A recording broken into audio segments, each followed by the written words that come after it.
I'm here say, hear me now. This is a soul fire production. Soul fire production. Soul fire production.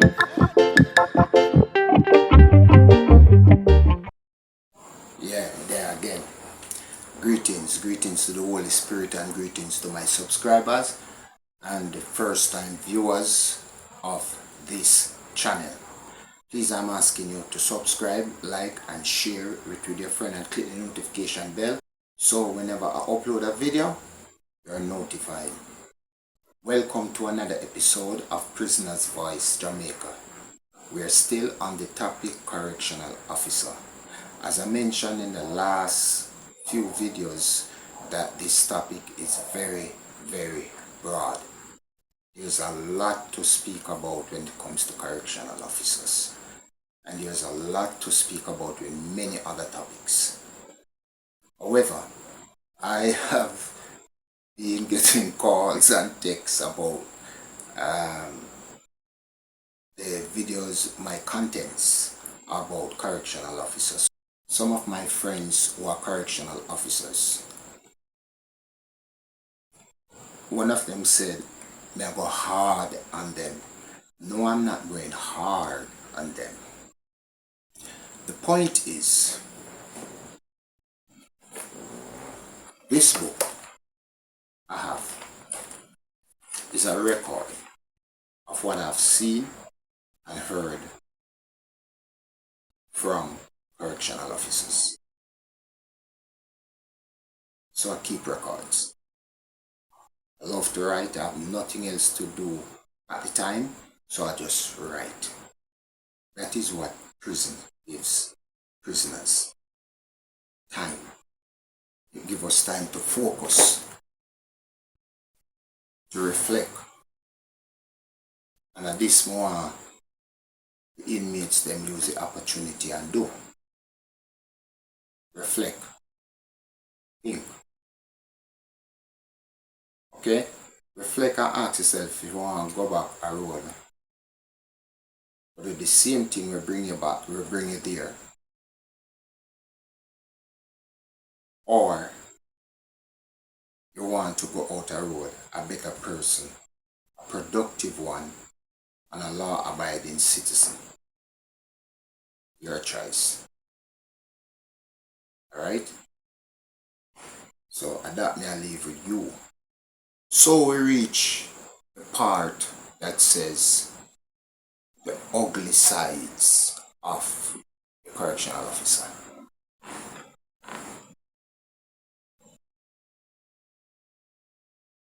What are the ugly sides I have experienced with them? Not only me, but other inmates. And I use the opportunity to ask this now.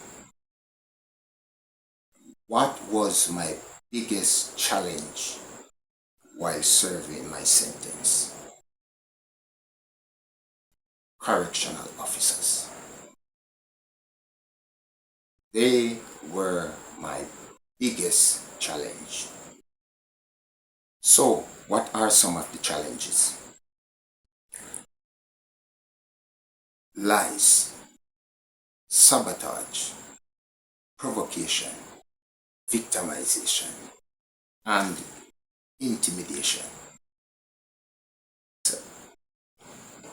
So, what really happens behind the walls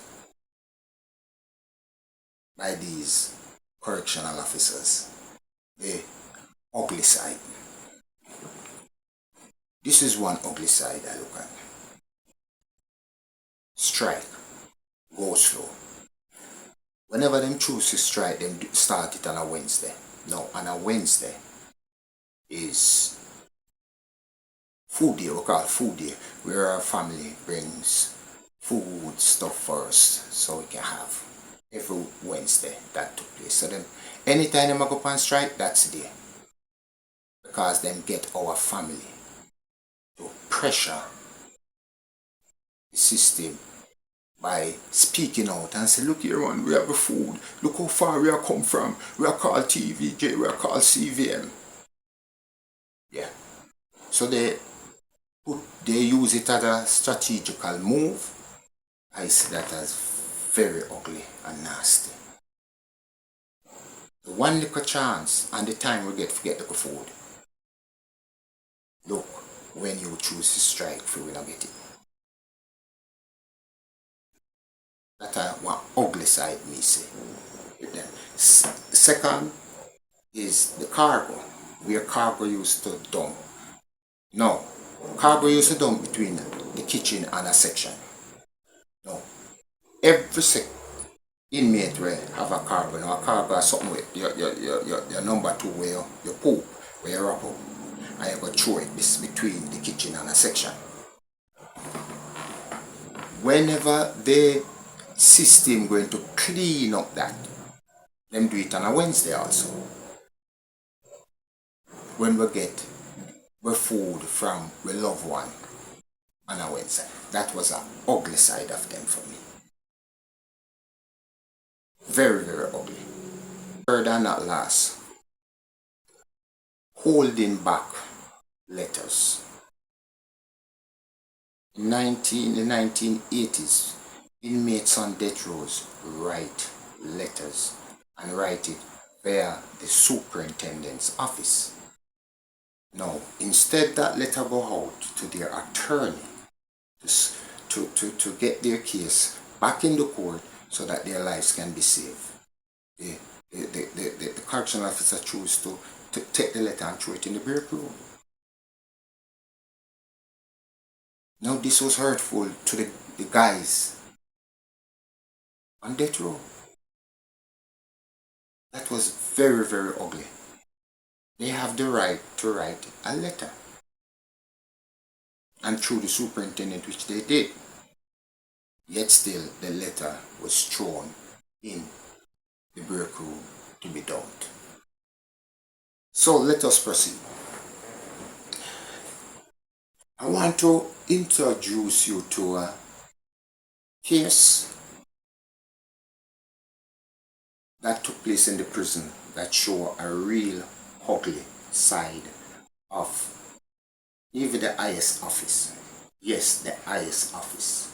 The superintendent calls me to his office June 11, 2014 to answer to a cellular phone charge. Now, when I went upstairs, it was supposed to be one cellular phone, but instead 3. 2 was non-functional and 1 was functional. Yes, I kept those 2 as a decoy, but instead it is not working and they choose to charge me for it. No problem. No problem. No problem. But before the trial, I asked for an independent person to be in the hearing because of the type of person who he is. He's the type of person who like him always correct. And he's arrogant. And he's selfish. And he's untrue. 2, the kangaroo hearing that is always being heard in his office. Why I asked for an independent person as well. And 3, so that we might have a fair and balanced hearing and ruling. Those are some of the reasons why I asked for an independent person in the hearing. He agreed in a feel just, yeah man, you can't, yeah man. You can't have anyone. So I asked for the chaplain. He read a statement that claims to be a charge. No. So I asked for the chaplain. So the chaplain comes, and this was about 10:25 in the morning. So proceed. The suit now read a statement that he claims a charge. Then he asks me, how do I plead? before I could say to him, I cannot play, I choose to say to him that the a former commissioner of corrections has worked a landmark ruling. He said he no want to hear that. Me say, I beg your pardon? Him say no want to hear that. Now look how, to show you how this man is ignorant. The commissioner of corrections is higher than him. Even the law stated in the correctional act. We'll get there. Okay? And this former commissioner make a ruling. And this superintendent is saying him no want to hear that. And also that ruling is on my record. Because there was a case when the commissioner visited the institution or a institution to try me for a cellular phone. And his ruling was that I was correct. No inmate shall be charged for cellular phone. However, this superintendent said, he no want to hear that. I even said to him, the commissioner's ruling should take precedence. He not believe in that.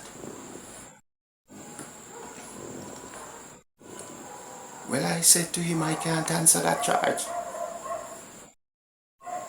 Because that is a statement.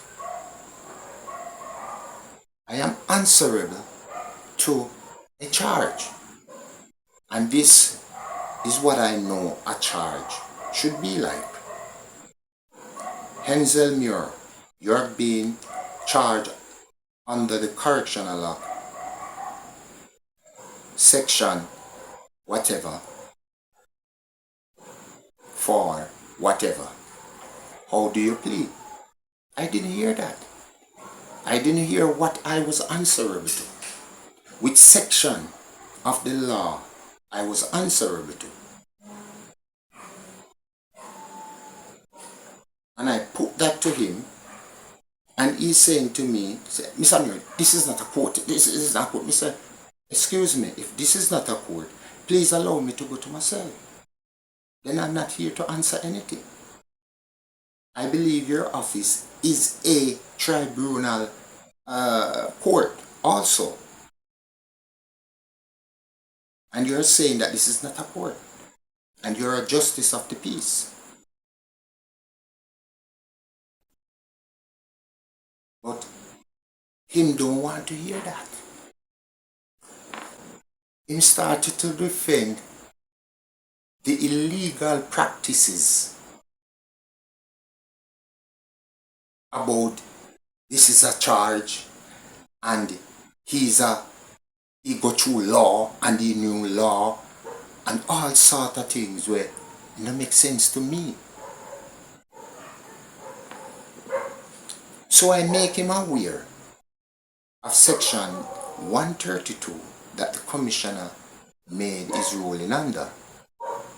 Please allow me to read it and let you determine and understand and can tell me if I was wrong or he was wrong.